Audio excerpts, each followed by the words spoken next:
La supplication, Svetlana Alexievitch. L'humour était notre seule planche de salut. On racontait des blagues sans arrêt. Si je veux être sincère jusqu'au bout, Tchernobyl. Voilà. La route s'étire, le ruisseau coule. Il coule, tout simplement. Et cela a eu lieu. J'ai ressenti la même impression lorsque l'un de mes proches est mort. Il y a du soleil, les oiseaux volent, les hirondelles, une ondée passe, et il n'est plus là. Vous comprenez, je m'efforce de rapporter par la parole une autre dimension, de transmettre mes sentiments d'alors. J'ai vu un pommier en fleurs et j'ai entrepris de le filmer. Des bourdons vrombissaient, du blanc, couleur de noces. Devant ma caméra, des gens travaillaient dans les vergers en fleurs, mais je sentais que quelque chose m'échappait, que quelque chose clochait. Et soudain, cela m'a frappé de plein fouet. Il n'y avait pas d'odeur. Le verger était en fleurs, mais il ne sentait rien. Plus tard, j'ai appris que l'organisme réagit aux fortes radiations en bloquant certains organes. Mais sur le moment, je me suis souvenu de ma mère qui, à 74 ans, se plaignait d'avoir perdu l'odorat. J'ai pensé que c'était en train de m'arriver aussi à moi. J'ai demandé aux 2 autres membres de l'équipe de sentir les pommiers. Mais ils n'ont pas d'odeur, ont-ils répondu. Indiscutablement, il se passait quelque chose. Même les lilas ne sentaient pas. Les lilas. J'ai eu alors le sentiment que tout ce qui m'entourait était faux, que je me trouvais au milieu d'un décor. Je suis encore incapable de comprendre tout à fait. Je n'ai rien lu de tel nulle part. Dans mon enfance, une voisine qui avait combattu dans les rangs des partisans pendant la guerre me raconta un épisode terrible. Son détachement s'efforçait de rompre un encerclement. Ils avançaient dans les marais pourchassés par les unités punitives allemandes. Elle tenait dans ses bras un bébé d'1 mois. L'enfant pleurait et risquait de les faire découvrir. Alors, elle l'a étranglé. Elle en parlait d'une manière très détachée, comme si c'était arrivé à une autre femme,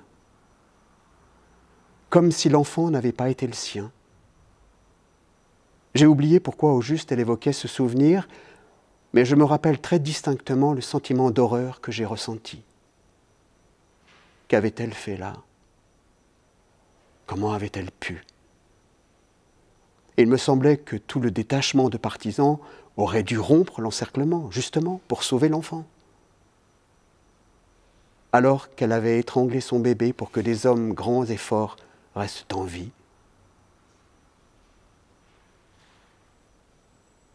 Quel sens, dès lors, donner à la vie? Après un tel récit, je n'avais plus envie de vivre. Après cela, moi, jeune garçon, je me sentais gêné de croiser le regard de cette femme. Et elle, que ressentait-elle en me voyant?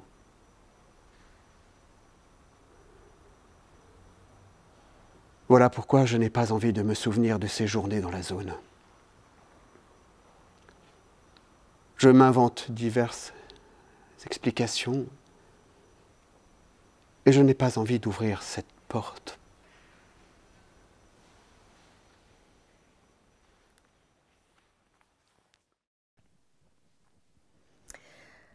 Et enfin, la supplication de Svetlana Alexievitch. La supplication. Tchernobyl, chronique du monde après l'Apocalypse. Alors, Alexievitch, le premier livre que j'ai lu, c'était La fin de l'homme rouge. qui est sorti en 2015, je crois. Et bien entendu, après ces 3 mois en Russie, et puis une enfance et une jeunesse assez imprégnée de l'idéal avant. Moi, je ne parlerai pas d'idéologie, mais d'idéal communiste. La fin de l'Homme Rouge, c'était vraiment un livre pour moi. Et j'ai fait connaissance avec cette femme qui, de tous ces livres, c'est la seule qui est encore vivante. Vous savez qu'elle est en Biélorussie, qu'elle est maintenant réfugiée en Allemagne. Ça continue, n'est-ce pas? Et ce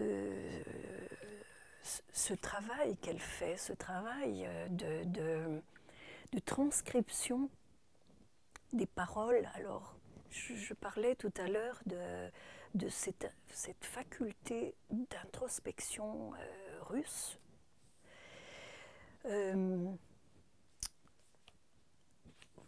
Voilà un livre, et comme tous ces livres, ce sont des interviews, des entretiens avec des membres de la société, soit les gens rescapés d'Afghanistan ou des veuves de soldats qui ont été envoyés en Afghanistan. Ou alors, bien sûr, pour ce qui est de la fin de l'Homme Rouge, ceux que j'ai rencontrés, c'était en 95, donc la chute du mur n'était pas loin. Et nous, c'était pendant les semaines de la culture française en Russie, et nous, on nous amenait, on était une bande une conteuse, un musicien, enfin des Français, des artistes français, et on nous amenait rencontrer le public russe dans des villes qui venaient de s'ouvrir parce qu'il y avait auparavant, parce que c'était impossible d'y pénétrer, des villes de dizaines de milliers d'habitants, comme ça il y avait vraiment une foule un public très important qui venait nous rencontrer. Et c'était ces gens qui avaient qui pâtissaient de ce qui se passait dans la Russie, qui s'ouvrait de toutes parts au capitalisme. Donc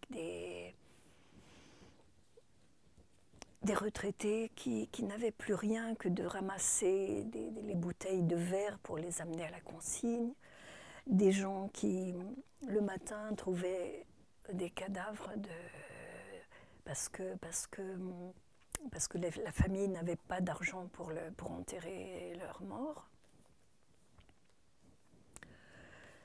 Donc l'objet de ce livre m'importait beaucoup, mais à part ça, là aussi, le style, ce style nouveau de littérature journalistique ou de journalisme littéraire m'a absolument enthousiasmée. Et à partir de là, j'ai lu tous les autres et on a choisi celui-ci, ce livre-là, mais je dois ici aussi parler de la traductrice, comme j'ai parlé tout à l'heure de Rachel Hertel pour le yiddish, mais la traductrice du russe, qui est Sophie Benesch, qui est aussi la créatrice avec son père de la magnifique maison d'édition Interférence. C'est des gens si précieux, des femmes si précieuses, et